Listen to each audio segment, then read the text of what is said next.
కార్యక్రమాన్ని మనం ప్రారంభించుకుందాం. దేవుడు దేవుడు మనల్ని ప్రేమించి మరొక దినాన్ని దేవుడు బహుమానంగా ఇచ్చాడు. ఈ దినం చూడక ఎంతో మంది లోకాన్ని వదిలిపెట్టిపోయారు. కానీ నిజంగా మనలో ఏ గొప్పతనం ఉందమ్మా? ఏ మంచితనం ఉంది? ఏదైనా ప్రత్యేకత ఉందా? నిజంగా ఏ మాత్రం యోగ్యత లేని మనల్ని దేవుడు ఎంతగానో ప్రేమించి మరొక దినాన్ని మనకు బహుమానంగా ఇచ్చి ఉదయకాలం నుంచి సోదరిమణులు ఎన్ని విషయాలు ప్రార్థన చేయడానికి దేవుడు అవకాశం ఇచ్చాడు. నిజంగమ్మా ఇప్పుడున్న పరిస్థితుల్లో ప్రార్థన తప్ప మనకు వేరే ఆయుధం ఏది కూడా లేదు. ఆయుధంతోనే మనం సైతాన్ని జయించాలి. ఎక్కడ పోయినా గానీ సైతానుడు విజృంభించి ఉన్నాడు. మరి ఏ ఏ ఏ ఏ మార్గంలో వెళ్ళినా ఆ మార్గంలో సైతానుడు మనకంటే ముందుగా వెళ్తున్నాడు. మనకు శోధన కలుగజేస్తున్నాడు. మరి దేవుని సేవకులు ఎంతో భారం కలిగి ఎంతో మంది బాధపడుతున్నారు. ఇట్లా ఉండడం ఏమిటి? దేవుని సేవ చేయకుండా ఇలా ఉండటం ఎట్లా? బహిరంగ సేవలేమి, సువార్త పత్రికలేమి, పంచటం ఇలాంటివి ఏవి అన్ని ఆగిపోయినాయి. వీధి ప్రసంగాలు, తెల్లవారితేనే వీధి ప్రసంగాలు, పాటలు పాడుకుంటూ వచ్చేవన్నీ ఆగిపోయినాయి. మరి ఎంత బాధపడుతున్నారో సంఘాలు బాధపడుతున్నాయి.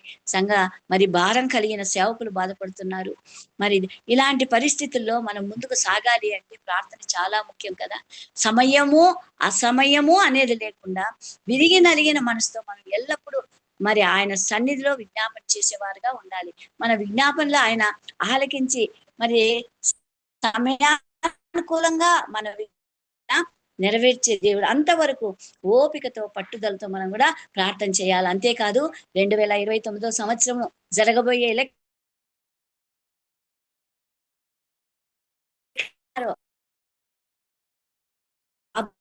గురించి కూడా మనం ప్రార్థన చేయాలమా. ఎందుకంటే వచ్చే రోజులు ఇంకా భయంకరంగా ఉంటాయి. కాబట్టి ఆ రోజుల్లో మన విశ్వాసం కనుగొందునా అనే ప్రశ్న ఎక్కడ చూసినా కనిపిస్తుందేమో. కాబట్టి మరి ప్రేమ చల్లారిపోతుంది. ఇలాంటివన్నీ సంభవించక మునిపే మనం ప్రార్థనలో పోరాడుతూ సైతాన్ని జయించేవారు అనుకూలమైన ప్రభుత్వం వచ్చేటట్లుగా మరి ప్రతి ఒక్కరు భారంతో ప్రార్థన చేస్తుంటే దేవుడు అద్భుత కార్యాలు జరిగిస్తాడు. దేవునికి స్తోత్రం. జూమ్ లో చేరి వచ్చిన అందరికీ యేసు క్రీస్తు నామమున వందనాలమ్మా. మరి మన మధ్య ఎస్తేర్ ఉన్నావమ్మా? ఎస్తేర్ వందనాలక్క. ఉన్నానక్క. ఓకే అమ్మా, సరే. మరి మన మధ్య మరి అనంతపురు స్థానిక ఓకే. మరి సంఘంలో మరి కొన్ని ఎన్నేళ్ళు అయిందిరా మీరు ఈ అనంతపూర్కి వచ్చి? 7 years. ఎస్తే 7 years. 7 years మీరు వచ్చి? అంతే 7 years. అవునా? 7 years అయింది సంఘంలో. మరి ఎంతో యాక్టివ్ గా ఉండే ఫ్యామిలీ ఇదమ్మా. పిల్లలు కూడా దేవుని ఎందుకు చిన్న పిల్లలు అప్పుడు ఇంకా గౌన్లు వేసుకొని వచ్చినారు. ఇప్పుడు అమ్మాయి ఇంటర్ పాస్ అయింది. ఇంకొక అమ్మాయి 10th 9th ఏమో ఇంకొక అమ్మాయి. మరి పిల్లలు కూడా బాగా వస్తున్నారు. మరి అంతేకాదు పిల్లలిద్దరూ బైబిల్లో ఏం క్వశ్చన్స్ అడిగినా గానీ చక్క చెప్తారండి. పిల్లలు ఎలా చెప్తారో తల్లి కూడా అలా చెప్తుంది. తల్లిని బట్టి పిల్లల్ని బట్టి తల్లిని చూడాలా అంటారు కదా. మరి వీళ్ళనే మనం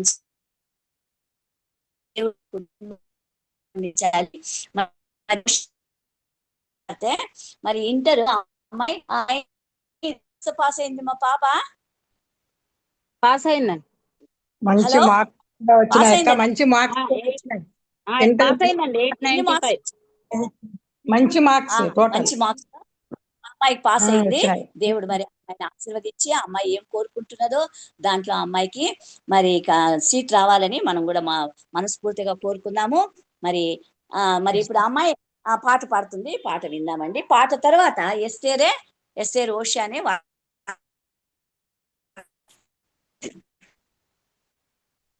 అందరికీ వందనాలు ఆంటీ. వందనాలమ్మా. వీడియో ఆన్ చేసుకున్నా.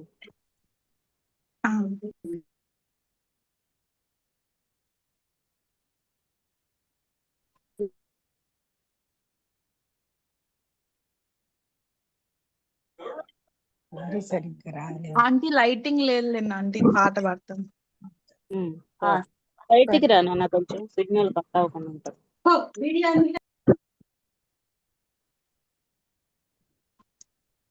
నీ పిలుపు వలన నేను నశించిపోలేదు, నీ ప్రేమ ఎన్నడు నన్ను విడువలేదు, నీ కృప కాచుట వలన జీవిస్తున్నాను, నీ ప్రేమకు సాటి లేదు.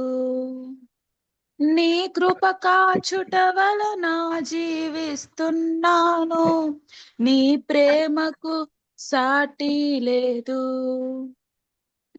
నశించుటకు ఎందరో వేచియున్నను, నశింపని నీ పిలుపు నన్ను కాపాడెను.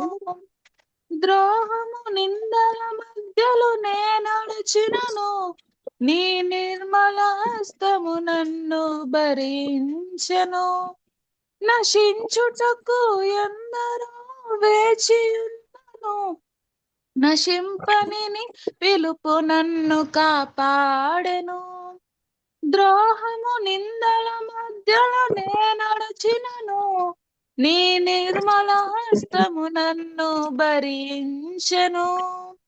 యజమానుడా, నా యజమానుడా, నన్ను పిలచిన యజమానుడా, యజమానుడా, నా యజమానుడా, నన్ను నడిపించే యజమానుడా, నీ పిలుపు వలన నేను నశించిపోలేదు, నీ ప్రేమ ఎన్నడు నన్ను విడువలేదు, నీ కృప కాచుట వలన జీవిస్తున్నాను, నీ ప్రేమకు సాటి లేదు.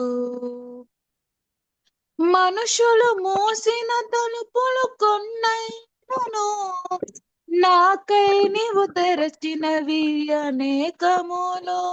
మనోవేదనతో నిన్ను విడిచి పరుగెత్తినను, నన్ను వెంటాడి నీ సేవను చేసితివి. మనుషులు మూసిన తలుపులు కొన్నైనను, నాకై నీవు తెరచినవి అనేకములు. మనోవేదనతో నిన్ను విడిచి పరుగెత్తినను, నన్ను వెంటాడి నీ సేవను చేసితివి.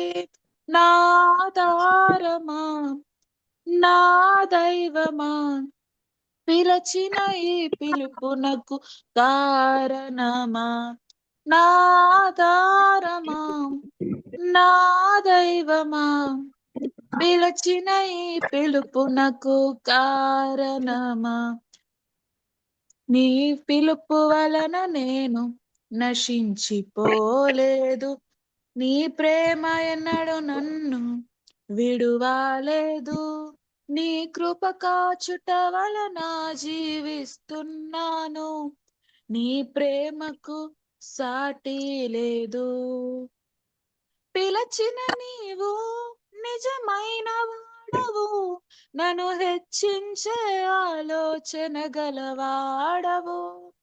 ఏదేమైనను కొనసాగించితివి, నీపై ఆధారపడుటకు అర్హుడవు. పిలచిన నీవు నిజమైన వాడవు, నన్ను హెచ్చించే ఆలోచన గలవాడవు. ఏదేమైనను కొనసాగించితివి, నీపై ఆధారపడుటకు అర్హుడవు. నిన్ను నమ్మెదను, వెంబడింతును, చిరకాలము నిన్నే సేవింతును. నిన్ను నమ్మెదను, వెంబడింతును, చిరకాలము నిన్నే సేవింతును. నీ పిలుపు వలన నేను నశించిపోలేదు, నీ ప్రేమ ఎన్నడు నన్ను విడువలేదు, నీ కృప కాచుట వలన జీవిస్తున్నాను, నీ ప్రేమకు సాటి లేదు. నీ కృప కాచుట వలన జీవిస్తున్నాను, నీ ప్రేమకు సాటి లేదు. వందనాలండి. వందనాలు నాన్న, చక్కటి పాట పాడినావు నాన్న. దేవుడు నిన్ను ఆశీర్వదించాలని మనస్ఫూర్తిగా కోరుకుంటున్నాను. ఎస్తేర్ యెహోషువను గురించి మరి ఆమె సుపరిచితురాలే, ఎన్నో సార్లు మన మధ్య వాక్యాన్ని కూడా పంచుకున్నది. మా ఎస్తేర్ వందనాలక్క. దేవుడికి స్తోత్రం. అమ్మా నీవు కూడా వీడియో ఆన్ చేసుకోవా? చేసుకున్నాను అక్క. రైట్. ఇప్పుడు నీ సమయం అమ్మా. దేవునికి స్తోత్రం. అందరికీ ఒక విజ్ఞప్తమా, ప్రసంగ మెసేజ్ అయిపోయిన తర్వాత ఎవరైనా సాక్ష్యం చెప్పాలి అనుకుంటే దయచేసి ఒక 10 minutes అట్లా మరి దేవుడు చేసిన మేలు పంచుకోండి అమ్మా. అమ్మా స్టార్ట్ చేయరా? ఓకే. దేవుని నామ స్తోత్రాలండి. చేరి వచ్చిన అందరికీ వందనాలు. మరి నిజంగా ఉదయం నుండి ఎంతో చక్కగా మా కొరకు, అందరి కొరకు ప్రార్థన చేస్తూ ఉన్న వారందరికీ చాలా కృతజ్ఞతలు. నిజంగా మీరందరూ అందరి కొరకు మొరపెడతా ఉన్నారు. కొన్నిసార్లు అడవి కట్ అయిపోతా ఉన్నాను. అయితే చాలా మంచి సమయాన్ని దేవునితో గడుపుతున్నారు. మేమందరం చాలా కృతజ్ఞులం మీకు. ఎందుకంటే ప్రార్థన సహాయం చాలా ఎక్కువగా చేస్తున్నారు కదా. మరి నిజంగా వాక్యం చెప్పాలంటే చాలా భయం. అనుభవజ్ఞులు, ఎంతో చక్కగా మంచిగా చెప్పగలిగిన వారు చాలా మంది, వయసుతో కూడా పెద్దవారు చాలా మంది ఉన్నారు. కానీ దేవుని కృపను బట్టి, దేవుడు ఇచ్చిన మంచి సమయాన్ని కొరకు దేవునికి కూడా కృతజ్ఞతలు తెలియజేస్తా ఉన్నాను. అందరికి వందనాలక్క. ఆ చిన్న క్విజ్ చూసుకుందాం. పుట్టక మునిపే పేర్లు పెట్టబడిన వ్యక్తులు. యేసు ప్రభు అమ్మా. ఇష్మాయేల్. ఇస్సాకు రైట్. ఇష్మాయేల్. యోహాను కూడా. యేసు ప్రభు బాప్తిసం ఇచ్చే యోహాను. సంసోను కూడా. సంసోను పుట్టిన తర్వాత సంసోన్ లేదు. ఇంకా అది వేరే కుమారుడు మహేర్షాల పెట్టింది మహేష్ కుమారులు. ఇంకా ఇంకా ఇద్దరు పేర్లు ఉన్నాయి. కోరేషు చెప్పినట్టున్నారు. కోరేషు చెప్పారు. ఇంకా ఒక్కళ్ళు ఉన్నారు. యోషియా. యోషియా కూడా. యోషియా. 1వ రాజులు 13వ అధ్యాయం 2వ వచనంలో యోషియా కనిపిస్తారు. సరే, అప్పడములు ఏ పుస్తకంలో కనిపిస్తాయి? 2వ రాజులు కాదు. కాండంలోనా? లేవి కాండం. తింటామంటది కదా. అప్పడములు లేవి కాండం. పేలాలు. పేలాలు అందరికి ఈజీగా. పేలాలు రూతు గ్రంథంలో. Okay okay. రసం. రసం చారు ఏ బుక్ లో కనిపి? ఇర్మియా. ఇర్మియా కరెక్ట్ ఆన్సర్ అక్క. ఏ పర్వతం మీద వర్షమైనను మంచు అయినను కురవదు? గిల్బోవా. మనక్క వందనాలు. యెహోవా జీవము తోడు అతని తల వెంట్రుకల్లో ఒకటైనను నేల రాలదని చెప్పి మరణము కాకుండా జనులు అతని రక్షించిరి. ఎవరతను?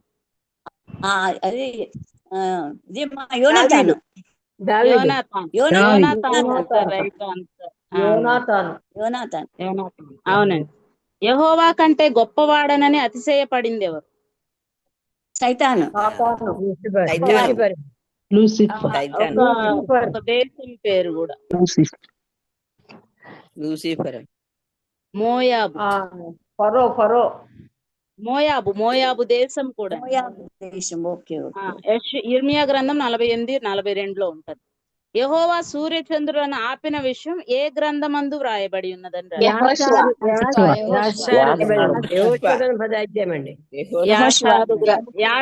గ్రంథం అండి. యాషారు గ్రంథం అని అక్కడ రాయబడింది.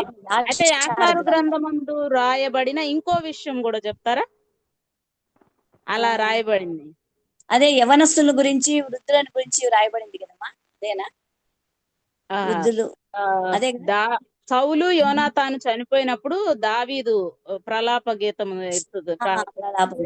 అది రాయబడి ఉందని రాయబడింది. ఆ తర్వాత దావీదు జనులను లెక్కించినప్పుడు ఎంతమంది చనిపోయారు? అప్పుడు 70,000 మంది 70,000 మంది 70,000 మంది. ఆ, 70. తర్వాత తన దేవత గుళ్ళో ఆరాధిస్తున్నప్పుడు చంపబడిన రాజు సన్హెరీబు. సన్హెరీబు అశ్షూర్ రైట్. రాజు అశ్షూర్ రాజు అదే అషూర్ రాజు అని సన్హెరీబు రైట్ ఆన్సర్. నక్షత్రాలను మ్రొక్కి వాటిని పూజించిన రాజు మనషే. మనషే. అవునండి. మోషే ధర్మశాస్త్రం ప్రకారం తన పూర్ణ హృదయంతో పూర్ణ బలంతో యెహోవా వైపు తిరిగిన రాజు హిజ్కియా అండి.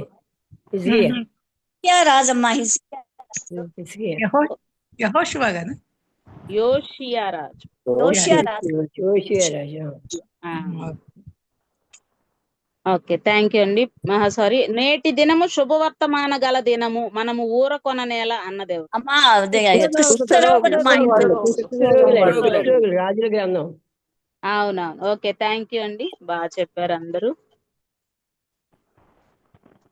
ఈజీగా చెప్పగలిగిన వచ్చింది క్వశ్చన్స్. దేవుని వాక్యాన్ని చూసుకుందాము. అపోస్తుల కార్యములు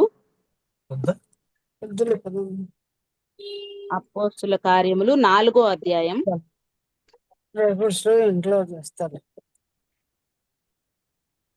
అపోస్తుల కార్యం 4వ అధ్యాయం 32వ వచనం, తర్వాత 36, 37 3 వచనాలు చదువుతాను చూడండి.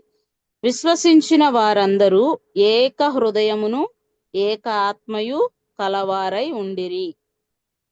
విశ్వసించిన వారందరూ ఏక హృదయమును ఏకాత్మయు కలవారై ఉండిరి. తరువాత కుప్రలో పుట్టిన లేవియుడగు యోసేపు అని ఒకడుండెను. అతనికి అపోస్తలులు హెచ్చరిక పుత్రుడు అని అర్థమిచ్చు బర్నబా అను పేరు పెట్టియుండిరి. హెచ్చరిక పుత్రుడు అక్కడ ఒకటి వేసింది ఫుట్ నోట్ లో, ఆదరణ పుత్రుడు. ఆదరణ పుత్రుడు. ఓకే, అవసరం బట్టి ఇంకా చదువుకుందాం. చిన్న ప్రార్థన చేసుకుందామండి వాక్యం కొరకై. ప్రేమ నమ్మకం కలిగిన మా ప్రియ పరలోకపు తండ్రి, గొప్ప దేవ, నీకు వందనాలు స్తోత్రాలు చెల్లిస్తున్నాం. ఈ దినము సజీవ లెక్కలో నిలబెట్టావంటే కేవలం మీ ఉచితమైన కృపయ. ఎన్నికలేందన్న యోగ్యురాల్ని అయినా కూడా నాన్న నీ ప్రేమతో ప్రేమించావు, వందనాలు చెల్లిస్తున్నాం తండ్రి. మరి ఈ దినంలో మీరు మాకు ఇచ్చిన మంచి సమయాన్ని బట్టి దేవా, వాక్యం చెప్పడానికి మీరు చూపిన గొప్ప కృపను బట్టి వందనాలు. మరి నాన్న మీరే నాలో ఉండి మాట్లాడండి. మీరు మాట్లాడితే క్షేమము, మీరు మాట్లాడితే నాన్న ఎంతో మరి బలం ఇచ్చేదిగా ఉంది ప్రభువా. నీ వాక్యం ద్వారా మీరు మాట్లాడుతున్నారు, నన్ను మరుపరచమని అడుగుతున్నాం.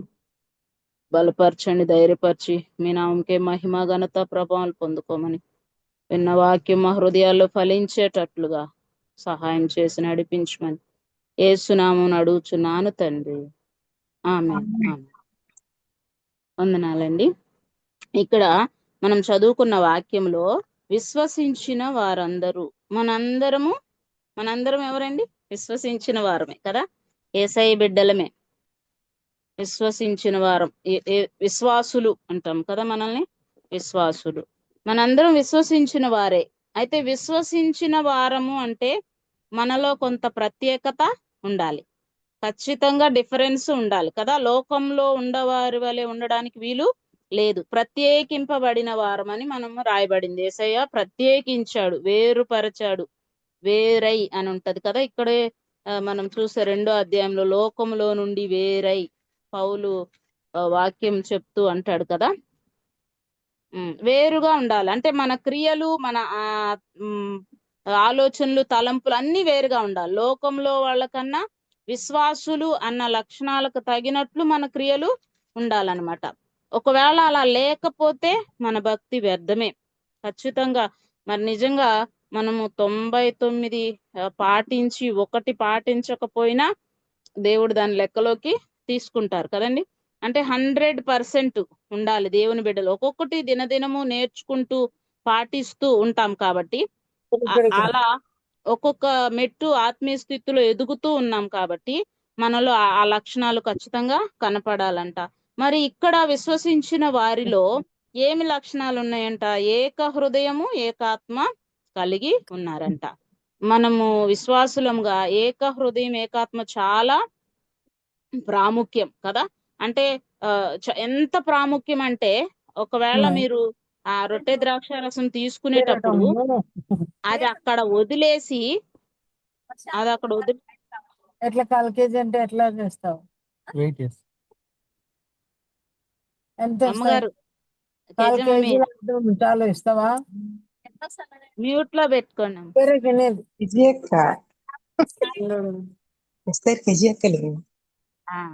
అయితే మరి యేసయ్య ఎలా చెప్పారు? అక్కడే నీ యొక్క అర్పణం ఆపేసి వెళ్ళి ముందు సమాధాన పడమంటారు కదండి. అంటే ఏక మనసు లేదు కాబట్టి ఆమెకి మనకి పడడం లేదు కదా. చాలా మందికి మనము మరి ఈ లోకంలో నేను ఆ అక్కతో మాట్లాడను అని చెప్పినట్లు పరలోకంలో చెప్పడానికి వీలు లేదు కదా. నేను మాట్లాడను ప్రభు అని అక్కడ కూడా వెళ్ళినాక అంటామా? అన్నాము కదా. కాబట్టి ఇక్కడే మనము ఆ సహోదరులం లేకపోతే విశ్వాసులు అనబడిన మనం, యేసయ్య బిడ్డలం అని చెప్పబడిన మనం ఏక మనసు కలిగి ఉండాలని ఎంతో వాక్యం చెప్తూ ఉందన్నమాట. ఏక మనసు ఉంటే ఎలా ఉంటది అనే విషయం కూడా ఒకసారి చూసుకుందాం. ఏక మనసు ఉంటే మనము దేవుని నామాన్ని సంపూర్ణంగా, అంటే దేవుడు సంపూర్ణంగా సంతోషిస్తాడంట. ఆయన సంతోషాన్ని సంపూర్ణము చేసిన వారం అవుతామంట. ఒకసారి ఫిలిప్పీలకు రాసిన పత్రిక 2వ అధ్యాయం 2వ వచనం చదువుదాం. ఫిలిప్పీలకు రాసిన పత్రిక. మీరు ఏక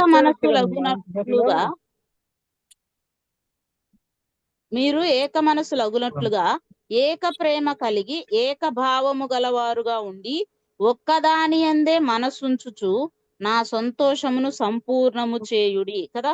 దేవుని సంతోషాన్ని మనం సంపూర్ణము చేసే వాళ్ళం అవుతామంట ఏక మనసు ఉంటే. రసజ్ఞ ప్లీజ్ మ్యూట్ లో పెట్టుకోమా. నిజంగా పెట్టినా అంటే అత్తకు చెప్దామని ఆన్ చేసిన. అత్త మ్యూట్ లో పెట్టుకోండి.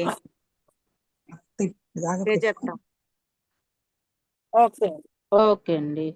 అయితే మనము ఏక మనసు కలిగి ఉండడం వలన మరి ఎలా ఉంటాము అంటే, నిజంగా ఈ రోజుల్లో చాలా మందికి ఏక మనసు లేదు కదా. విశ్వాసులు, సంఘస్థులు, మనం అనుకున్న మనలోనే మనం చూసుకుందాం కదా.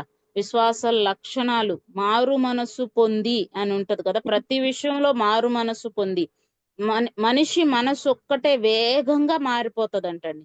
వేగంగా మారిపోతుంది కదా. ఆ మనసు అడియాశలు గరిగి తిరుగుచుండగా అని ఉంటది బైబిల్లో కదా. అంటే అది చుట్టూ తిరగదు, మనం ఇక్కడే ఉంటాం. మన మనసు మాత్రం మొత్తం ఎక్కడెక్కడికి వెళ్ళాలో ఈజీగా టికెట్ లేకుండా చక్కగా వెళ్ళేసి వస్తుంది కదా. ఖర్చు ఏమి ఉండదు.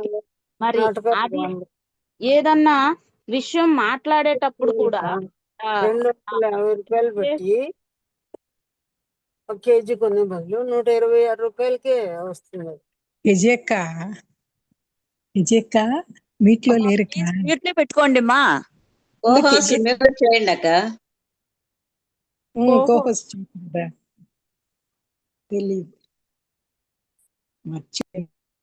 ఓకే. అయితే మరి ఆ ఏక మనసు కలిగి ఉంటే దేవుని చాలా సంతోష పెట్టిన వాళ్ళం అవుతామంట. అంటే ఆయన సంతోషాన్ని సంపూర్ణము చేసిన వాళ్ళం అవుతామంట కదా. అది చాలా ప్రాముఖ్యం. దేవుణ్ణి మనమందరము మన క్రియల వల్ల దుఃఖపరిచేవారిలాగా ఉన్నాం, కానీ దేవుని సంతోషపరిచేవారిలాగా లేం కదండి. మనం చాలా ఒక ఫ్రెండ్స్ లేకపోతే ఈవెన్ విశ్వాసుల్లో మనమే సంఘంలో చర్చిలో ఒక సిస్టర్ అంటే ఒక సిస్టర్ కి పడదు కదా. కొంతమంది మనం మాట్లాడుకోం, మౌనంగా ఉంటాం, పలకరించుకోం. అందరూ మరి కేజమ్మ గారు చెప్తూ ఉంటారు కదా, చర్చి అయిపోయినాక అందరు వెనక్కి వెళ్ళి కొంచెం అందరికి వందనాలు చెప్పుకొని ఒకరికొకరు పలకరించుకొని కొత్తగా వచ్చే వాళ్ళని పరిచయం చేసుకొని వాళ్ళతో మాట్లాడమని అలా చెప్పినట్లుగా మరి ఉన్న వాళ్ళమే విశ్వాసుల్లో చాలా మందికి ఏక మనసు ఉండదు కదా. ఒకళ్ళు ఒకటంటే ఒకళ్ళు ఇంకోటి అంటాం. కానీ ఆ చెప్పే విధానంలో కూడా, ఎందుకంటే మనకు అందరికి తెలుసు, ఇక్కడే ఫిలిప్పీ పత్రికలోనే 4వ అధ్యాయం 2వ వచనంలో కూడా ఇక్కడ మనం ఇద్దరు స్త్రీలను చూస్తా ఉన్నాం కదా, యువోదియా సుంటుకేను కదా. వాళ్ళు మరి చాలా ప్రభువునందు ప్రయాసపడుతూ ఉన్నారు, కానీ ఏక మనసు లేదంట. దేవుని పనే చేస్తున్నారు, చాలా ప్రయాసపడుతున్నారు. కొన్నిసార్లు కొన్ని మనస్పర్ధలు రావచ్చు, కానీ మనము వాటిని ఇది చేసేసి మనం పలకరించుకోవాలి, మాట్లాడుకోవాలి, ఇలా చేద్దాం అలా చేద్దామని. మరి దానికోసమని ఇక్కడ ఏమంటున్నాడు, ప్రభువునందు ఏక మనస్సు గలవారయుండుడని యువోదియను సుంటుకేను బతిమాలుచున్నాను. అవును, నిజమైన సహకారి ఆ స్త్రీలు క్లెమెంతుతోనూ నా ఇతర సహకారులు సువార్త పనిలో నాతో కూడా ప్రయాసపడిన వారు కనుక వారికి సహాయం చేయమని నిన్ను వేడుకొంచును. ఇక్కడ కూడా బతిమలాడుకుంటున్నాడు, అమ్మా ఏక మనసు కలిగి ఉండండి. ఏక మనసు కలిగి ఉండడం చాలా ప్రాముఖ్యం. ఏక మనసు కలిగి ఉండాలి. దేవుని బిడ్డలుగా లక్షణం అది. మన మనస్సు మరి క్రీస్తు యేసునకు కలిగిన ఈ మనసు మీరును కలిగి ఉండడని ఉంది కదా కొలసీలో. సో ఏసయ్య మనసు కలిగి ఉండాలి అంటే ఖచ్చితంగా ఆ మార్పు మనము చూపించాల. మారు మనస్సు అంటే మనసు మారిపోయింది. ఇప్పుడు మనం అటు వరకు చేసే క్రియలు, చాలా మంది సాక్ష్యం వింటూ ఉంటాం కదా, ఇటు వరకు తాగేవాడమ్మా, లేకపోతే సిగరెట్ అలవాటు ఉండేది, బ్యాడ్ హ్యాబిట్స్ చాలా ఉండేవి. కానీ మారిన తర్వాత అవన్నీ మానేశాడు, మానేసింది అక్క. మరి బాయ్స్ గురించి అంటే అన్న వాళ్ళ గురించి చెప్పేటప్పుడు అలా చెప్తారు, కానీ మరి మన గురించి ఒకప్పుడు ఆ అక్క చాలా కోపంగా ఉండేది, కానీ ఇప్పుడు అస్సలు కోపం, ఎంత చక్కగా పలకరిస్తా ఉంది. దేవుని మనలో ఎక్కువ అలాంటి మంచి లక్షణాలు చెప్పరు కదా, ఎక్కువ అంటే ఆ అక్క ఇటు వరకు అట్లా ఉండేది కానీ ఇప్పుడు అలా ఉంది అనే విషయాలు ఎక్కువ చెప్పరు అనమాట. బాయ్స్ లో అయితే చాలా అంటే ఇట్లా తాగుడు ఇవన్నీ భయంకరమైన పరిస్థితుల్లోంచి మంచిగా మారారు. అందుకనే మరి జక్కయ్య కూడా అంటాడు కదా, ఇటు వరకు ఉన్న పరిస్థితి నాలో వద్దు, నేను తీసేసుకుంటాను ప్రభువా, నేను ఎవరి దగ్గర తీసానో వాళ్ళకి ఇచ్చేస్తాను. అదే అండి ఏసై బిడ్డలు, విశ్వాసం ఉన్న బిడ్డలం. ఏసై బిడ్డలం అంటే ఖచ్చితంగా మనసు మారి ఉండాలి. మనము చేసే క్రియలు ఇక నుండి చేయొద్దు, చేయకూడదు కదా. ఒకవేళ ఇలా ఉండేది, ఆ అక్క ఎక్కువ అందరి మీద అసూయగా ఉండేది, ఆ అక్క ఎక్కువ అందరి మీద అంటే చాలా సులువుగా చిక్కులు పెట్టే ఉన్నాయి కదా, అవన్నీ ఉండేది. ఇప్పుడు ఆ అక్కలు ఏమీ లేవు అని మన గురించి చెప్పాల. ఆ అక్క విశ్వాసురాలు కాబట్టి చాలా మంచి ప్రేమ మన ఎడల చూపిస్తది, చాలా మంచి ఓపిక అలా ఉంటది అని మన గురించి చెప్పగలగాలన్నమాట. ఒకసారి రోమీలకు రాసిన పత్రిక 12వ అధ్యాయం 16వ వచనం కూడా చూద్దాం అక్క. రోమీలకు రాసిన పత్రిక 12వ అధ్యాయం 16వ వచనం.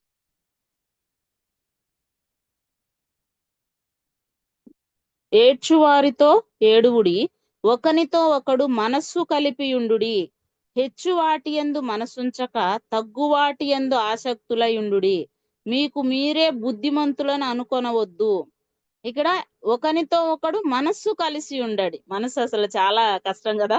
సెకండ్ సాటర్డే ఒక పాస్టర్ గారు వచ్చినప్పుడు చెప్పారు, మా మమ్మీ డాడీ చాలా ప్రేమికులు, కానీ మమ్మీ వద్దు అంటే నాన్న చేస్తాను అంటాడు, నాన్న వద్దు అంటే ఇద్దరు వేరువేరుగా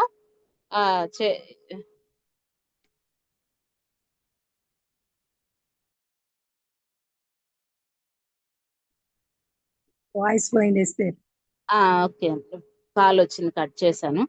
సో ఇక్కడ ఏక మనసు కలిగి ఉండాలి, ఒకే మనసు. ఏమంటున్నాడు ఇక్కడైతే మనస్సు కలిసి ఉండుడి, కలిసి అసలు ఉండదు కదా చాలా మందికి. ఈవెన్ ఫ్యామిలీ అయితే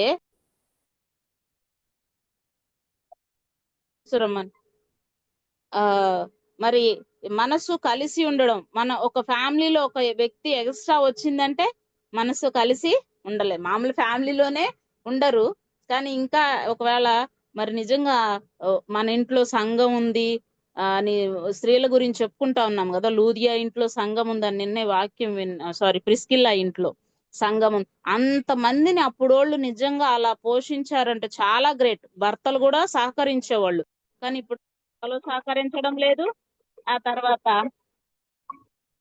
సహకరించడం లేదు, అలా అంత ఓపిక మనకు కూడా లేదు కదా. అంటే ఒక మనిషిని ఏక మనసు కలిగి ఉంచే అంత ఇది చేయడం లేదు అసలు మనం చెప్పాలంటే.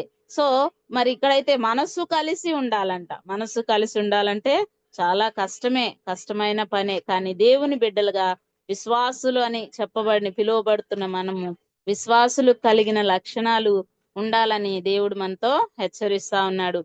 పేతురు పత్రికలో కూడా ఒకసారి ఒక వచనం చదువుకుందాం.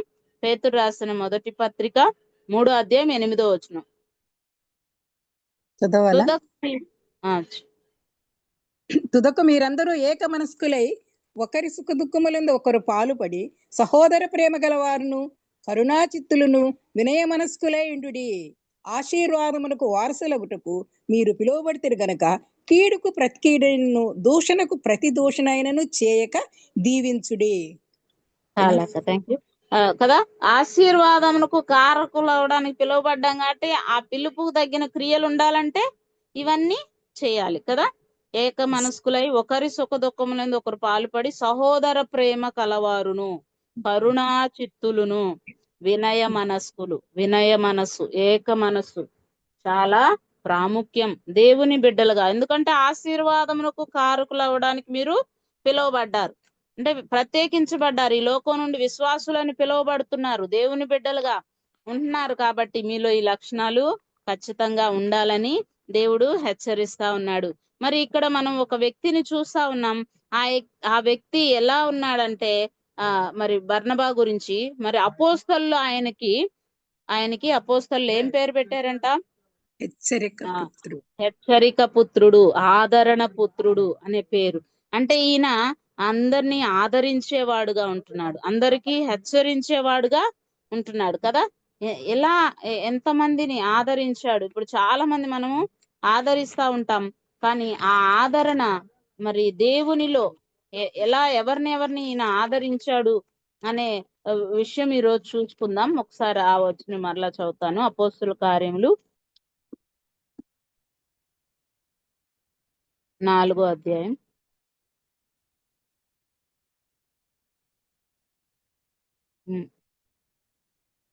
అపోస్తలు ఆయన పేరుకు తగ్గట్లుగా ఆయన ఆదరించే వాడుగా ఉంటున్నాడు అనమాట. ఆయన ఆదరణ ఈ ఆదరణ కావాలి అంటే నిజంగా మనుషులు ఒకరినొకరు ఆదరించుకోవాలి, కానీ ఎక్కువగా మన యేసయ్య దగ్గరే ఈ ఆదరణ పొందుతూ కదా. ఆయన పేరే ఆదరణకర్త, ఆయన ఆదరించేవాడు, మనుషుల్ని ఆయన ఆదరిస్తాడు.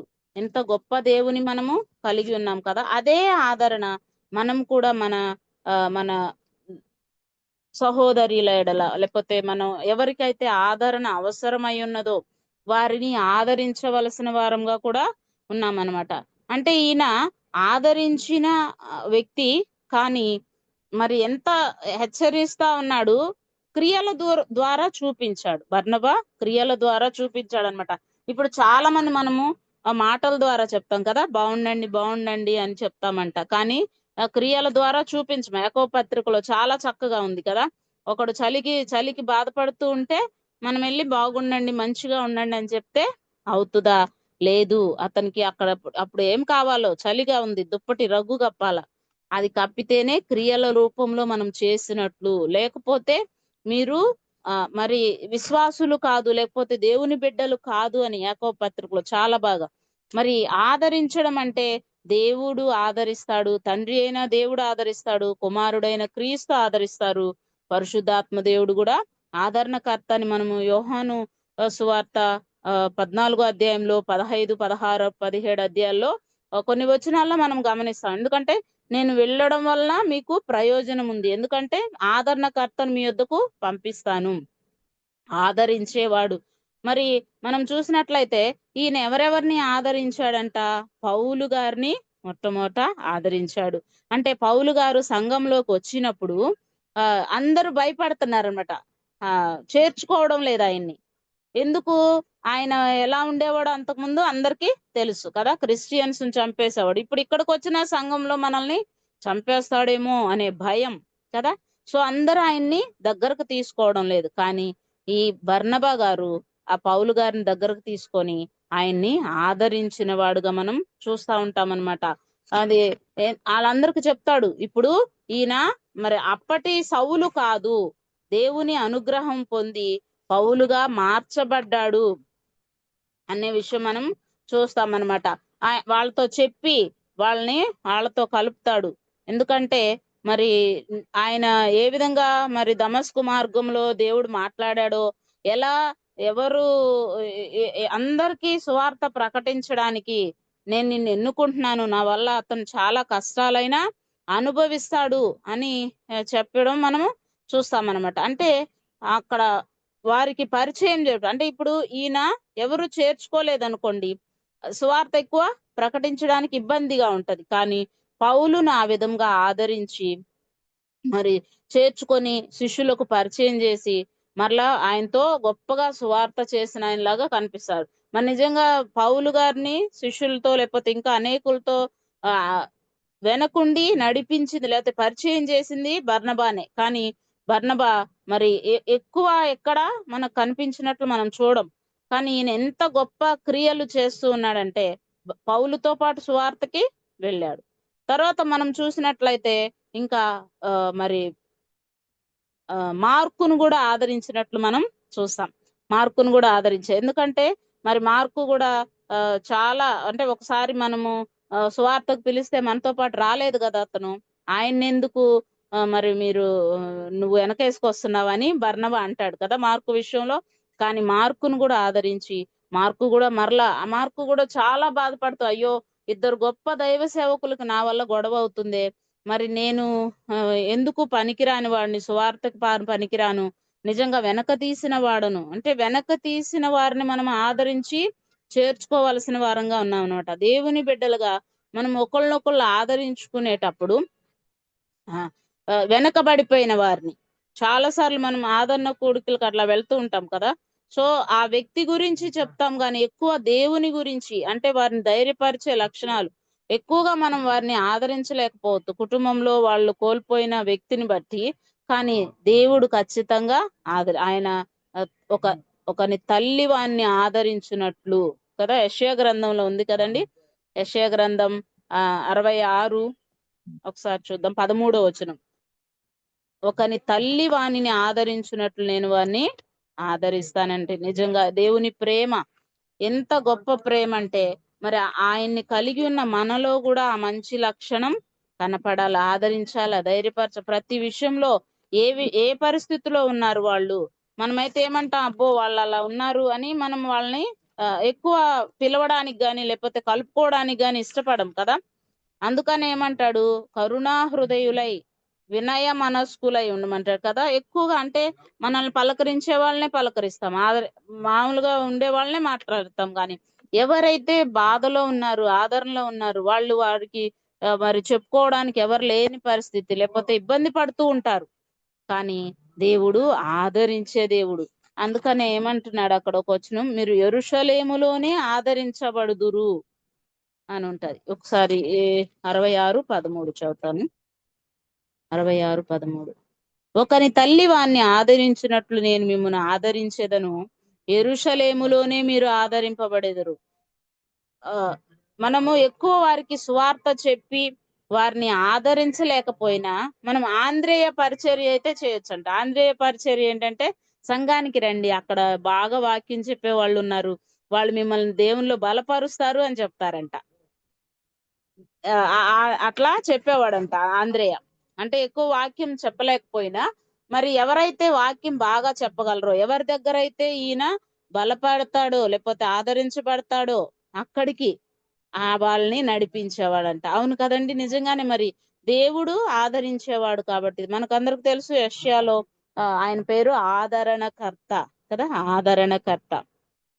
ఆదరించే దేవుని దగ్గరికి వాళ్ళని మనం తీసుకెళ్ళాలి. ఒకవేళ ఎక్కువ మనము ఇబ్బందిగా ఉన్న వారిని చెప్పలేకపోయినా మరి యోబు అంటాడు కదా, యోబు 16వ అధ్యాయంలో అంటాడు, మీరు బాధకే కర్తలు గాని ఆదరణకు కర్తలు కారు కదా. యోబు గడ ఎంత శ్రమల్లో ఉన్నాడో, చాలా బాధల్లో, దేవుడే ఆయన గురించి సాక్ష్యం ఇస్తా ఉన్నాడు, ఈయన యథార్థవంతుడు, న్యాయవంతుడు, మరి చెడుతనం విసర్జించిన వాడు యెహోవాను అని ఆయనే దేవుడే సహాయం.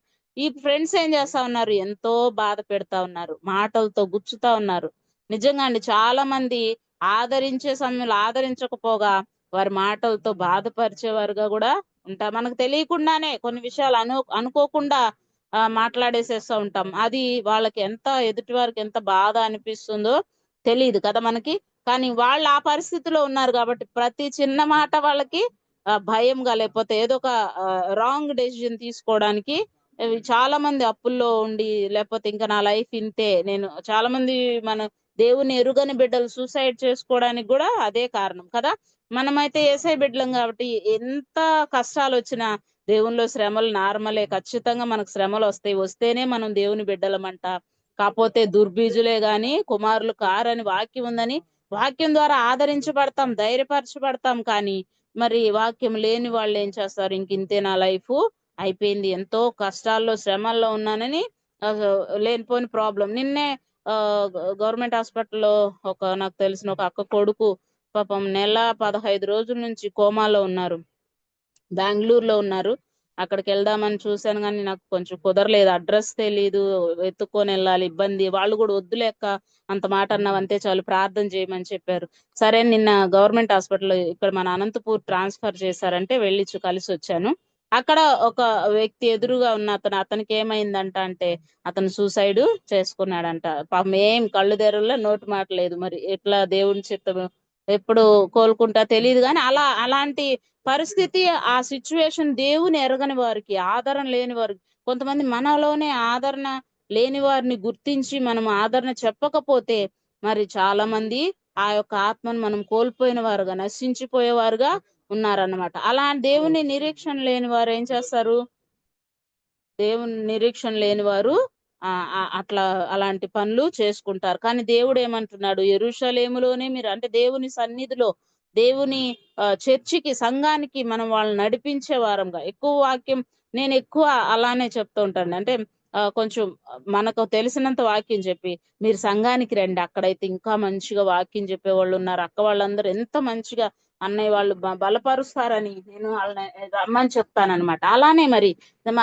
అలా మనము ప్రతి ఒక్కరిని ఒకరికొకరు ఆదరించుకోవడం, ధైర్యపరచుకోవడం, హెచ్చరిక చేసుకోవడం కూడా చాలా ప్రాముఖ్యం. హెచ్చరిక కూడా చేశాడంటే ఈయన ఒకసారి చూద్దాం, అది అపోస్తుల కార్యంలో 15వ అధ్యాయం.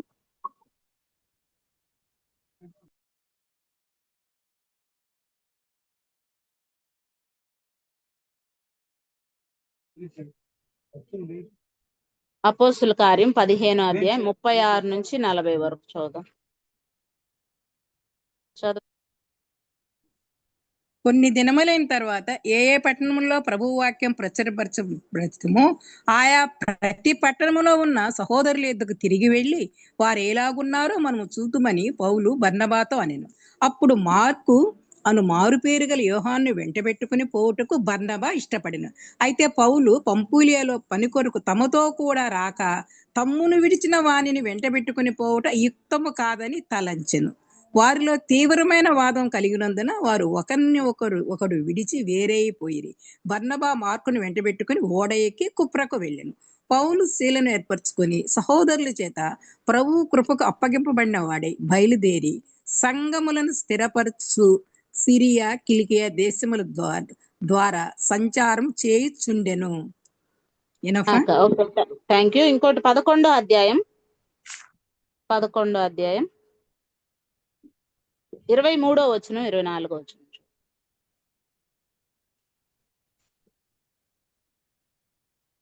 అతడు వచ్చి దేవుని కృపను చూచి సంతోషించి ప్రభువును స్థిర హృదయముతో హత్తుకొనవల్లని అందరినీ హెచ్చరించును. అతడు పరిశుద్ధాత్మతోనూ విశ్వాసముతోనూ నిండుకునిన సత్పురుషుడు. బహుజనులు ప్రభువు పక్షమున చేరిరి. అంతటా అతడు సౌలును వెదుకుటకు తార్సుకు వెళ్ళి అతన్ని కనుగొని అంతేగకు తోడుకొని వచ్చును. వారు కలిసి 1 సంవత్సరమంతయు సంఘములో ఉండి బహుజనులకు వాక్యమును బోధించిరి. మొట్టమొదట అంత్యోక్యలో శిష్యులు క్రైస్తవులు అనబడిరి. చాలా థ్యాంక్ యూ. అదే ఇక్కడ బర్నబా ఇక్కడికి వచ్చి దేవుని కృపను బట్టి చూసి శిష్యులను కూడా, అంటే వారి శిష్యులు ఆల్రెడీ దేవునితో ఉన్నవారు, మరి పడి లేస్తూ వచ్చినా కూడా ఆత్మను పొందుకున్న తర్వాత పౌలు, యోహాను గారు వీళ్ళు ఎంత బలపరచబడ్డారో మనకు తెలిసిన వాక్యం. సో వాళ్ళని కూడా ఈయన ప్రభువునందు స్థిర హృదయం కలిగి ఉండాలని హెచ్చరిస్తా ఉన్నాడు కదా. అంటే ఆయన పేరుకు తగ్గట్లుగా, చాలా సార్లు చాలా మంది మనం పేర్లు తగ్గట్లుగా జీవించాం కదా. ఒక పాస్టర్ గారు మరి వాక్యము రిఫరెన్స్ గుర్తు పెట్టుకోవడం కోసం అని యాకోబు 2:4 యాకోబు 2:4 అనుకుంటా ఉన్నాడంట. అక్కడ వాక్యం చెప్పే సంఘంలో ఒక వ్యక్తి ఉన్నాడంట, యాకోబు. ఆయన 2 పెళ్లిళ్ళు చేసుకున్నాడంట, 4 కొడుకులంట. సో ఆయన వచ్చి, ఏందా ఇందా నుండి యాకోబు 2, 4 అంటున్నావు, నేను 2 పెళ్లిళ్ళు చేసుకున్నానని అందరికి చెప్పాలా నువ్వు స్టేజి మీద అని చెప్పారంట. అట్లా అంటే కొంతమంది పేరుకు తగ్గట్టు, లేకపోతే పేరుకి తగ్గట్టు మనం జీవించలేం. కానీ ఇక్కడ మనం చూసిన బర్నబానైతే ఆయన ఆదరణకర్త, లేకపోతే ఆదరించేవాడు, లేదంటే హెచ్చరించేవాడు. శిష్యులను కూడా హెచ్చరిస్తా ఉన్నాడు. ఆయన పరిశుద్ధాత్మతోనూ విశ్వాసంతో నిండుకున్నాడంట. బహుజనులు ప్రభు పక్షమున చేరడానికి కారకుడైన వాడిలాగా కూడా మనం బర్నబాని చూస్తా ఉన్నమాట. మరి పౌలును కనుగొని ఎక్కడైతే అంతియోకయలో మొట్టమొదట క్రైస్తవులని పిలబడ్డారో అక్కడ కూడా 1 సంవత్సరం ఉండి శిష్యుల్ని బలపరుస్తూ, లేకపోతే హెచ్చరిస్తూ. ఈ రోజుల్లో హెచ్చరికలు వినేవాళ్ళు చాలా తక్కువ ఉన్నారు కదండి. గద్దింపునకు లోబడేవాడే కుమారుడు, జ్ఞానం గలవాడంటే గద్దింపును లోబడే వాళ్ళు ఎవరు లేరు ఈ రోజు. కొంచెం గద్దించామంటే చాలా మంది అంటే సంఘాలు వదిలి వెళ్ళిపోతారు. అలా కాకపోయినా ఇంకా మనం అక్కడే ఉన్నా కూడా మనతో మాట్లాడడం లేదు. ఈ అక్క నిజమే, నేను ఈ విషయంలో రాంగ్ ఉన్నాను కాబట్టి నన్ను గద్దించారు అనుకొని మనల్ని మనం సరి చేసుకునే స్థితిలో లేం కదా ఎవరమైనా. ఎందుకు ఆమె నన్ను అలా అనాలి అనేటట్లే ఉన్నాం. కానీ అంటే హెచ్చరిస్తే, లేకపోతే గద్దిస్తే, లేకపోతే మరి బైబిల్లో రాయబడి ఉంది కదా, పౌలు గారు కూడా తిమోతికి అంటాడు, హెచ్చరిస్తూ బుద్ధి చెప్తూ. నిజంగా వయస్సును బట్టి కూడా చాలా సార్లు ఒక్కొక్కసారి మనము మన ఒక జ్ఞానాన్ని లేకపోతే బుద్ధిని కోల్పోతూ ఉంటాం. కానీ అలా అని బుద్ధి చెప్తే ఊరుకుంటారా? హెచ్చరిస్తే ఊరుకునే స్థితిలో మనం లేమనమాట. కానీ ఇక్కడ ఏమంటున్నాడంటే దేవుడు, ఒకరినొకరు హెచ్చరించుకోండి, బుద్ధి చెప్పుకోండి. లేకపోతే ఏమంటున్నాడు, ఒకరికొకరు స్థిర హృదయంతో ప్రభువుని హత్తుకోవాలి. ఎందుకంటే చాలా ఇబ్బందులు ఈయన పడ్డాడు కాబట్టి, పేతురు గారు కొన్నిసార్లు పడిపోతూ లేస్తూ ఉన్నారు కాబట్టి ఇంకా స్థిర హృదయంతో ఉండాలని. ఇప్పుడు పేతురు ఏమంటాడు, నువ్వు నాకు చెప్పొచ్చావా, నేను ఎప్పటి నుంచో దేవునితో ఉన్నాను, చాలా అయిపోయింది, దేవుని దగ్గర పశ్చాత్తాపడి పరిశుద్ధాత్మతో నిండుకొని ఇంత సువార్త చెప్తున్నాను అని అంటారు కదండి. మనమైతే అలానే అంటాం. కానీ వాళ్ళైతే చక్కగా మౌనంగా విని, మరి నిజంగా అంతియోకయలోని శిష్యులు క్రైస్తవులు మొట్టమొదటిగా అనిపించుకోవడానికి గుడిగిన కారకుడయ్యాడు. మరి పౌలు గారు వదిలిపెట్టి వెళ్ళిపోయారు కదా మార్కు విషయంలో, కానీ ఆయన వెతుక్కుంటూ వెళ్ళి మళ్ళీ ఆయనతో కలుసుకొని 1 సంవత్సరం ఉండి సేవ చేసి కలిసి కదండి. నిజంగానే మరి మనకు దేవుని బిడ్డలుగా ఒకరినొకరు ఆదరించే విషయంలో ఈయన ఎంతగానో పౌలు గారిని ఆదరించాడు, అలాగే మార్కు గారిని కూడా ఆదరించారు కదా. దేవుని బిడ్డలమైన మనల్ని దేవుడు ఆదరిస్తూ ఉన్నాడు. మనము ఒకరినొకరు మరి తెలిసిన వారిని, లేకపోతే ఎవరైతే ఆదరణ లేక బాధపడుతూ ఉన్నారో వారిని ఆదరించాలని ఇక్కడ వాక్యం తెలియజేస్తా ఉందండి. విశ్వాసులమైన మనలో ఖచ్చితంగా ఆ లక్షణాలు ఉండాలన్నమాట. ఉన్నప్పుడే దేవుడు మనల్ని ధైర్యపరుస్తాడు, ఆదరిస్తాడు. మనము దేవుని చేత ఆదరించబడుతున్నాం. మనము ఇక్కడ కొరింథీయులకు రాసిన 2వ పత్రికలో చూసినట్లయితే అక్కడ ఉన్న 4 వచనాల్లోనే 10 times ఆదరణ అనే మాట రాయబడి ఉంటది. మరి కొరింథీయులకు పౌలు గారు రాస్తూ అంటున్నాడు, దేవుడు మనల్ని ఎలా ఆదరిస్తున్నాడో మనం కూడా అలానే ఆదరించుకోవాలి, ధైర్యంగా ఉండాలి దేవునిలో అని చెప్తా ఉన్నాడు. ఒకసారి చూద్దాం. కొరింథీయులకు రాసిన 2వ పత్రిక 1వ అధ్యాయం 3 నుంచి 7 వరకు అక్క.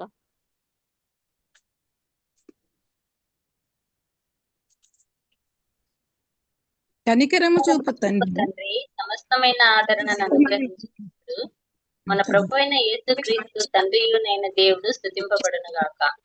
దేవుడు మమ్మను ఏ ఆదరణతో ఆదరించుచున్నాడో ఆ ఆదరణతో ఎట్టి శ్రమలలో ఉన్న వారినైనను ఆదరించుటకు శక్తి గల వారమగునట్లు ఆయన మా శ్రమ అంతటిలో మమ్మను ఆదరించుచున్నాడు.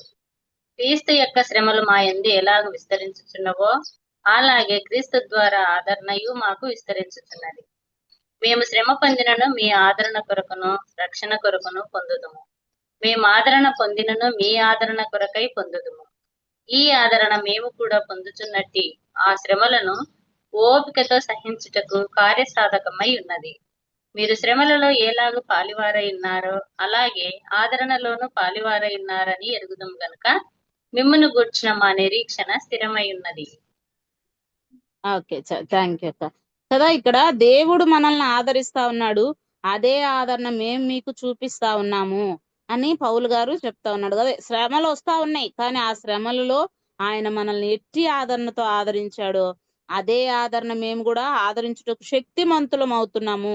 మిమ్మల్ని ఆదరించాడు, శ్రమ అంతట్లో మమ్మల్ని ఆదరిస్తా ఉన్నాడు. నిజంగా దేవుని ఉన్న తర్వాత ఎన్ని శ్రమలో పౌలు గారి శ్రమల గురించి కూడా మనకు ఒక లిస్ట్ ఉంటది కదా.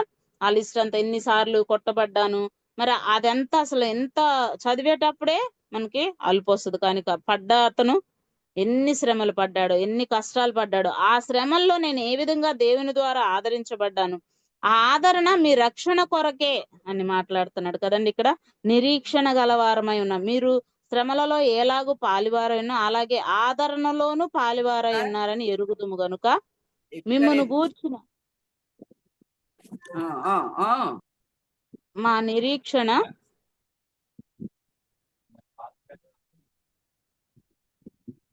స్థిరమై ఉన్నది అంటున్నాడు కదండి. అవును, దేవుడు ఆదరించేవాడు. మ్యూట్ చేసుకో జయమ్మ గారు, మ్యూట్ చేసుకుంటారు. పౌలు గారు కూడా మరి ఎట్లా ఎదుటి వారిని ఆదరిస్తా ఉన్నాడు. మేము ఒక దేవుని ద్వారా ఆదరించబడ్డాం, మీరు కూడా. దేవుడు మరి నిజంగా ఎలాంటి ఆదరణ మనకి ఇస్తాడు అంటే ఒకసారి చూద్దాం. కీర్తనల గ్రంథం 94:19. 94:19. నా అంతరంగమందు విచారములు హెచ్చగా నీ గొప్ప ఆదరణ నా ప్రాణం నాకు నెమ్మది కలుగజేయుచుంది. చాలా కదా, గొప్ప ఆదరణ. ఆయన గొప్ప ఆదరణ అంట మనకు నెమ్మది కలుగజే. దేవుడు ఆదరిస్తే నిజంగా చాలా నెమ్మది ఉంటది కదండి. నిజంగా ఒక వ్యక్తి బాధపడే వాళ్ళకు కూడా అక్క నీకు నేనున్నాను అని ఒక మాట చెప్తే వాళ్ళకి ఎంత ధైర్యం కదా. దేవుడు కూడా మన భుజము తడతాడంట కదా, చేయి పట్టి వెన్ను తట్టి చక్కని ఆలోచన చెప్పి అని పాట ఉంది కదా. చేయి పట్టుకుంటాడు, కుడి చేతిని పట్టుకొని ఉన్నాను, నేను నిన్ను ఆదరించేదనని చెప్పి నీ కుడి చేతిని పట్టుకొని ఉన్నాను కదా. వెన్ను తడతాడు. వెన్ను తట్టడం అంటే నీకు నేనున్నా, నీకేమీ భయం లేదు. మనం కూడా మనం ఆదరణ లేని వారి దగ్గర ఆ మాట చెప్తే వాళ్ళకి ఎంత నెమ్మదో, ఎంత ధైర్యముగా ఉంటదో కదా. ఎంత చక్కని ఆదరణ వారు పొందుకుంటారు. అవును, పర్వాలా, సహాయం చేసినా చేయకపోయినా అంత మాట అన్నావు అంతే చాలు అంటూ ఉంటారు అనమాట నాతో ఎక్కువ మంది. అక్క నేను చేస్తాను అంటే అమ్మ చాలు నా మాట అన్నావు, చేసినా చేయకపోయినా ఎంత మంచి మాట అన్నా. అట్లా మరి ఆ ఆదరణ వాళ్ళకి గొప్ప ఆదరణ, దేవుని బిడ్డలకి గొప్ప ఆదరణ అనమాట. ఇంకొకటి చూద్దాం. అపోస్తుల కార్యం 20:12. ఎలాంటి ఆదరణ అన్న విషయంలో 3 విషయాలు. ఒకటి గొప్ప ఆదరణ, 2 విశేషమైన ఆదరణ. అపోస్తుల కార్యం 20:12. వారు బ్రతికిన ఆ చిన్నవాడిని తీసుకొని వచ్చి వారికి విశేషమైన ఆదరణ కలిగెను. విశేషమైన ఆదరణ వారికి విశేషమైన ఆదరణ కలిగెను కదా. దేవుడు విశేషమైన ఆదరణ ఇస్తాడు. ఒకటి గొప్ప ఆదరణ ఇస్తాడు, 2 విశేషమైన ఆదరణ ఆయన దయచేసి. ఆయన స్పెషల్ ఎలా అయినా కదా, మన మనుషులు ఒకళ్ళకన్నా దేవుని ఆదరణ చాలా. అంటే మరి తల్లి స్తన్యపానం ఇచ్చినట్లుగా, గారవించున్నట్లుగా, మరి తల్లి ఏసై ప్రేమ తర్వాత తల్లి ప్రేమే అని చెప్తాం కదా. తల్లి ఆదరణ గొప్పది. అలాగే మిమ్మల్ని ఆదరిస్తానని ఏసై కూడా చెప్తున్నాడు కదా. ఒకని తల్లి వాడిని ఆదరించినట్లు నేను మిమ్మల్ని అలాంటి విశేషమైన ఆదరణ అనమాట దేవుంది. అలాంటి ఆదరణ ఉన్నప్పుడు నెమ్మదిగా ఉంటాం, ప్రశాంతంగా ఉంటాం. అప్పటి నుంచి ఉన్న ఆ కలతలు, మనసులో ఆలోచనలు, ఇంకా నా వల్ల ఏం కాదు, నేను చాలా ఆదరణ లేక కొట్టుమిట్టాడుతాను, నీలాంజనముతో నేను కట్టుదని అంటది కదా. ఆదరణ లేక కొట్టుకున్నాడు దాన్ని పడిపోయాము అని ఉంటది. అట్లా ఆదరణ లేకపోతే ఏమంటే పడిపోతాం, నిరీక్షణ కోల్పోతాం, అనారోగ్య పరిస్థితిలో. మరి అక్కని నిన్న బాబుని చూడడానికి వెళ్ళానని చెప్పి వాళ్ళ అమ్మమ్మ అంటా ఉందండి, ఎక్కడున్నాడమ్మా దేవుడు, నా బిడ్డేమి అట్లా బెడ్ మీద 1-2 నెలల నుంచి ఉన్నాడమ్మా అంట. నిజంగా ఆదరణ కోల్పోతామండి. ఆ పరిస్థితిలో మనం ఉంటే అలానే మాట్లాడతాం కదా, లేదమ్మా అని కొంచెం ధైర్యపరచడం జరిగింది. అయినా ఆమె అలానే మాట్లాడుతూనే ఉన్నారు. ఆదరణ మరి మనకున్న శ్రమలను బట్టి, లేకపోతే కష్టాలను బట్టి, మరి ఈ యొక్క అనారోగ్య పరిస్థితులను బట్టి ఆదరణ కోల్పోయిన వారిగా ఉంటాం. కానీ దేవుడు విశేషమైన ఆదరణ ఇచ్చే దేవునిగా మనం చూస్తున్నాం. ఇంకొక వచనం చదివి ముగిస్తాను. 2వ దశలోనిక పత్రిక 2వ అధ్యాయం 16వ వచనం. దేవుని ఇంకొక ఆదరణ ఎలా ఉంటదంటే, ఒకటి మరి గొప్ప ఆదరణ ఆయనది, 2 విశేషమైన ఆదరణ. 3 దశలోనిక 2:16 2వ పత్రిక. ప్రభువైన యేసు క్రీస్తును మనలను ప్రేమించి కృపచేత నిత్యమైన ఆదరణయు శుభ నిరీక్షణయు అనుగ్రహించి మన తండ్రి అయిన దేవుడును మీ హృదయములను ఆదరించి ప్రతి సత్కార్యమందును ప్రతి సద్వాక్యమందును మిమ్మును స్థిరపరచునుగాక. అవునండి కదండి, ఆయనది నిత్యము ఆదరిస్తాడు. ఆయన కొంతసేపు ఉండి కొంతసేపు మానేసే ఆదరణ కాదు కదా, దేవుడు నిత్యము ఆదరిస్తాడు. విశేషమైన ఆదరణ ఉంది. ఇంకొకటి అలానే ఆదరణ ఎలాంటి అని చెప్తున్నారు కదా ఇక్కడ. శుభ నిరీక్షణ, నిత్యమైన ఆదరణయు శుభ నిరీక్షణ అనుగ్రహించి మన తండ్రి అయిన దేవుడును మీ హృదయములను ఆదరించి ప్రతి సత్కార్యమందును సద్వాక్యమందును మిమ్మును స్థిరపరచునుగాక కదా. ఆయన మరి నిత్యము శుభ నిరీక్షణ ఇస్తాడు. మనం ఉన్న పరిస్థితులను బట్టి నిరీక్షణ కోల్పోయిన వారంగా ఉంటాం కదా, కానీ ఆయన నిరీక్షణ ఇస్తాడు. నిరీక్షణ. అందుకనే జకర్యా గ్రంథంలో అంటాడు, మరి బంధకములలో ఉండి నిరీక్షణ కోల్పోని వారలారా మీ కోటను మరలా ప్రవేశించుడి కదా. అలాంటి నిరీక్షణ దేవుడిస్తాడు మన శ్రమల్లో, ఆదరణలో. మరి ఆ నిరీక్షణ లేకే చాలా మంది ఎన్నో అఘాయిత్యాలకు పాల్పడుతూ ఉన్నారు. కానీ దేవుడు మంచి గొప్ప ఆదరణ మనకి ఇచ్చే దేవునిగా మనం ఆయన్ని చూస్తున్నాం. ఆయన ఆదరించినట్లు మరి మనము విశ్వాసులంగా ఉన్న వాళ్ళం ఏక మనస్సు కలిగి ఒకరినొకరు ఆదరించుకోవాల్సిన వారంగా కూడా మనం ఉన్నామన్నమాట. మరి పౌలు గారు కూడా రోమా సంఘానికి రాస్తూ చెప్తాడు కదా, ఒకరినొకరు ఆదరించుకోండి, అనురాగము గలవారై ఉండుడి అంటాడండి. నిజంగా ఒక వ్యక్తిని విశ్వాసంలో ఉంటే మనం ఖచ్చితంగా ఆదరించాల. కొన్నిసార్లు ఆదరించకపోగా బాధపరిచేవారుగా ఉంటామని యోబు గారి గురించి కూడా చూసుకున్నాం కదా. ఆయన అంటాడు, మీరు బాధ పెట్టారు, బాధకే కర్తలు గాని ఆదరణ కర్తలు కాదంటాడు. అయితే యోబు అంటాడు, నేనైతే అలాంటి వాడను కాను, నేను ప్రతి ఒక్కరిని ఆదరిస్తాను అంటాడండి. ఒకసారి ఆ వచనం చూద్దాం. యోబు గ్రంథమే 16వ అధ్యాయం 5వ వచనం చూద్దాం. యోబు 16:5.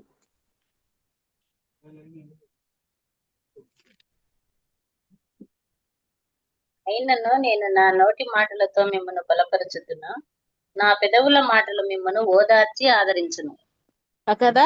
మీరు బాధ పెడతారు కానీ నేనైతే మిమ్మల్ని బలపరచుదును. ఆదరణ మాటలు వారిని బలానికి ఇచ్చేవిగా ఉంటాయి కదండి. నేనైతే అలాంటి వాడిని కాదు, మీరు ఎంత బాధ పెట్టినా నేను మిమ్మల్ని బలపరుస్తాను, నా పెదవుల మాటలు మిమ్మల్ని ఓదార్చి ఆదరించును అంటున్నారు కదండి.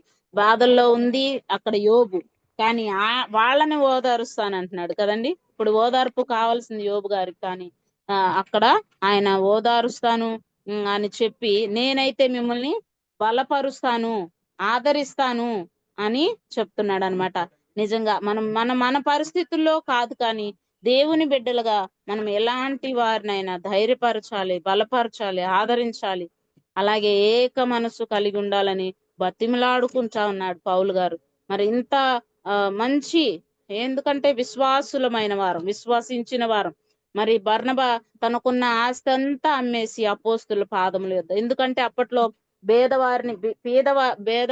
బీదవారిని ఆదరించిన వారుగా వాళ్ళు ఉన్నారు. సో ఆయనకున్న ఆస్తి అంతా తమది కాదు అనుకున్నారంట. అక్కడ ఉన్న వాళ్ళందరూ ఎవరికున్న ఆస్తి వాళ్ళది కాదు అనుకొని అమ్మేసి ఇచ్చారు. మరి అననీయ సప్పీరా కూడా మరి ఆస్తి వాళ్ళదే, కానీ వాళ్ళు అబద్ధం ఆడడం వల్ల మరి చనిపోలేదు. కానీ వాళ్ళు దేవునితో చేసుకున్న ఒక నిబంధన, అంటే ఈ ఆస్తి అమ్మి మీకు ఇస్తాము అని చెప్పారు, కానీ ఆ ఆస్తి ఇవ్వకపోవడం వల్ల వారు చనిపోవడం. అంటే దేవునితో చేసుకున్న నిబంధన ఏదైతే ఉందో అది వారు నెరవేర్చకపోవడం వల్ల కదా. మరి అలా ఆస్తి ఎంత ఉన్నా కూడా అమ్మేసి ఇచ్చారంట కదా. అంటే అలాంటి క్రియల రూపంలో బర్నబా ఆ యొక్క ఆదరణ లేకపోతే ప్రతి ఒక్కరికి చూపించిన వాడిగా మనం చూస్తూ ఉన్నాం. కాబట్టి విశ్వాసించిన మనమందరం, విశ్వాసులమైన మనమందరం దేవుని బిడ్డలుగా ఏక మనస్సు కలిగి అలాగే ఇతరులను ఆదరించేవారుగా, ఎవరు ఏ విధంగా ఉన్నప్పుడు దేవుని కృపను ఆదరణ శ్రమల్లో పొందుకున్న మనము ఆ విధంగా ఉండులాగున ఆ దేవుడు సహాయం చేసి నడిపించును గాక. చిన్న వాక్యం దేవుడు దీవించును గాక. వందనాలండి. వందనాలండి. చాలా సంతోషమమ్మా. నిజంగా కుప్రాలో పుట్టిన బర్నబా హెచ్చరిక పుత్రుడు అనే మరి ఆదరణ పుత్రుడు అనే అంశం తీసుకొని చాలా చక్కగా చెప్పావు. నిజంగా ఆయన ఆదరణకర్త. ఆయన జన్మతోనే యేసు ప్రభు ఆదరణకర్త, జన్మతోనే ఆయన ఆదరణకర్తగా ఉన్నాడు. మరి ఆయన ఎట్లాంటి ఆదరణకర్త? గొప్ప ఆదరణకర్త, విశేషమైన ఆదరణకర్త. విశేషము అంటే ఇంకా దానికి అంతే లేదు, ఎంతనో మరి కదా. విశేషమైన ఆదరణకర్త, మరి గొప్ప ఆదరణకర్త. చిన్న విషయంలో ఏమి, పెద్ద విషయంలో ఏమి, మరి ఇరుకుల్లో ఏమి, ఇబ్బందుల్లో ఏమి ఆయన మనకు గొప్ప ఆదరణకర్తగా ఉన్నాడు. మరణాపాయ పరిస్థితుల్లో కూడా ఏది అసాధ్యమో దాన్ని సాధ్యపరిచే ఆదరణకర్త కదా. ఏది లేదనుకుంటామో దాన్ని జరిగించే ఆదరణకర్త. మరి తల్లి ఆదరించినట్లు ఒకరిని ఆదరించే ఆదరణకర్త ఆయన.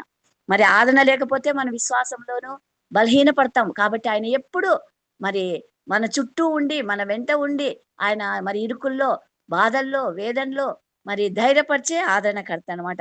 మరి ఎలా ఆదరణ కలుగుతుంది అంటే, ఇరుకుల్లో ఏది మార్గం లేదే అనుకుంటున్న సమయంలో మరి దేవుడు ఒక పాట రూపంలోనో, లేకుంటే దేవుని సేవకుల నోటి మాటల ద్వారానో, లేకుంటే వాక్యం ద్వారానో మరి బాధల్లో ఉండే వారిని ఓదార్చి ధైర్యపరిచి ఆదరిస్తాడన్నమాట.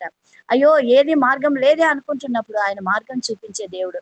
అది రుచి చూచి అమ్మా అలాంటి పరిస్థితుల్లో వెళ్ళిన వాళ్ళు రుచి చూచి ఆయన ఆదరణను తెలుసుకుని ఇంకా విశ్వాసంలో బలపడతామన్నమాట. కాబట్టి ఆయన చేసి ఆయనకి ఇష్టలుగా జీవించినప్పుడు ప్రతి నిత్యము ఆదరిస్తాడు.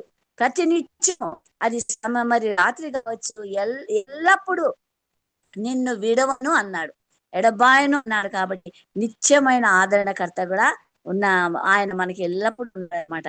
అంతేకాదు శుభనిక్షణ మన జీవితాల్లో మరి అన్ని వ్యక్తమైన పరిస్థితి, అయ్యో ఇది జరగదు, జరగదేమో ఒకవైపున ప్రార్థన చేస్తూనే ఉంటాం కానీ ఇది జరగదేమో అనుకుంటాం. కానీ శుభ నిరీక్షణ ఇచ్చే ఆదరణ, తర్వాత హృదయాలను ఆదరిస్తుంది. బాధలో, వేదనలో కృంగిపోయే సమయంలో మరి హృదయాలను ఆదరించే ఈ ఆదరణ అనమాట. మరి మా యోబు గురించి కూడా మనం నేర్చుకున్నాము. యోబు కూడా మరి ఆ మాటలతో ఎంతో మందిని బలపరిచినాడు. అధ్యాయం అంతా ఉంది. మరి ఎలాంటి వాళ్ళు ఆయన బలపరిచిండేది మరి యోబు గ్రంథంలో ఉంది కదా. కాబట్టి ఆదరణకర్త అయిన యేసయ్యను గురించి చక్కటి మాటలు మనం విన్నాం. మరి బర్నబా, మరి తర్వాత అపోస్తుడైన పౌలు, వీరంతా మొదటి జర్నీలో ఎంతో కలిసి పనిచేశారు. మరి రెండోసారి మరి ఎక్కడెక్కడ ఆయన మొదటి జర్నీలో పనిచేసినప్పుడు కొన్ని వందల మైళ్ళ దూరం వాళ్ళు వెళ్ళారనమాట. కొన్ని వందల మైళ్ళు దూరం ప్రయాణం చేసి మరి వచ్చిన తర్వాత మరి ఆ సంఘాలు చూడాలనుకున్నప్పుడు వాళ్ళకు మరి కొంచెము డిస్కషన్ జరిగిందనమాట.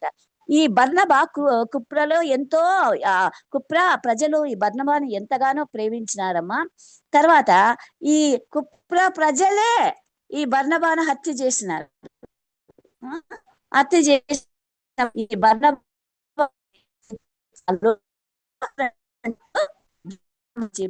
పాతి పెట్టినారు. ఈ కుప్రలో చాలా మంచి సేవ చేసినాడు. చరిత్ర చెప్పందన్నమాట.